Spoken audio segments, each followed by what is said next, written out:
नमस्कार साथियों, हम ब्रिटिश विरासत टॉपिक पर चर्चा कर रहे थे, उसी का शेष भाग बात करते हैं हम आज प्रशासनिक अनामता व गोपनीयता की।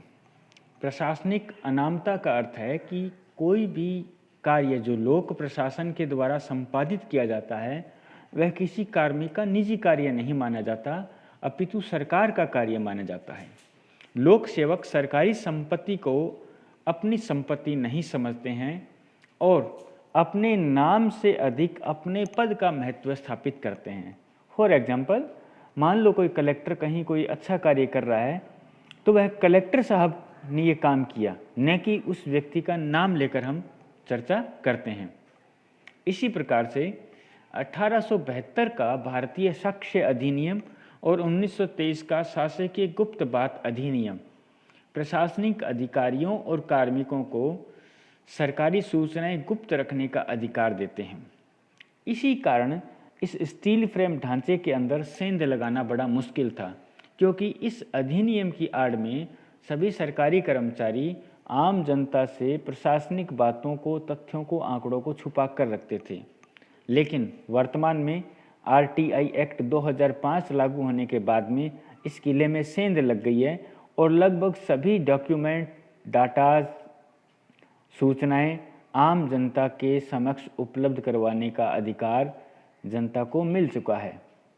कुछ विशेष चीज़ों को छोड़कर बाकी सभी चीज़ों की सूचनाएं आम नागरिक ले सकते हैं।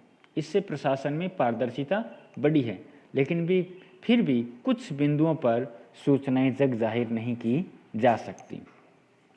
अब बात करते हैं हम ब्रिटिश कालीन नौकरशाही की। नौकरशाही का जो ढांचा ब्रिटिश कालीन था वह उसके साम्राज्यवादी हितों का पोषण करता था। प्रशासनिक कार्यों में नियमों, कानूनों, प्रक्रियाओं की कठोर कार्यप्रणाली और फाइलिंग सिस्टम अंग्रेजी राज की विरासत है।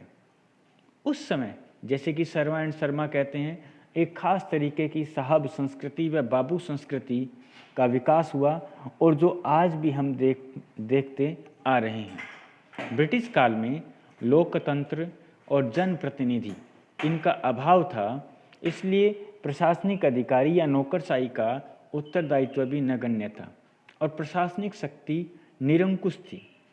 उसी संवेदनहीन व अनुत्तरदायी संस्कृति का रूप आज भी हम प्रशासन में देखने को मिलता है, जब प्रशासकों की इलीट नेचर, अभिजात्य प्रकृति, जनता के प्रति असंवेदनशील, उनका व्यवहार, उनका कार्यालयीय व्यवहार, उनके व्यवहार में रूखापन, उन भ्रष्टाचारी संस्कृति आज प्रशासन में गहरे तरीके से पैठ कर चुकी है, जो ब्रिटिश कालीन विरासत कही जा सकती है।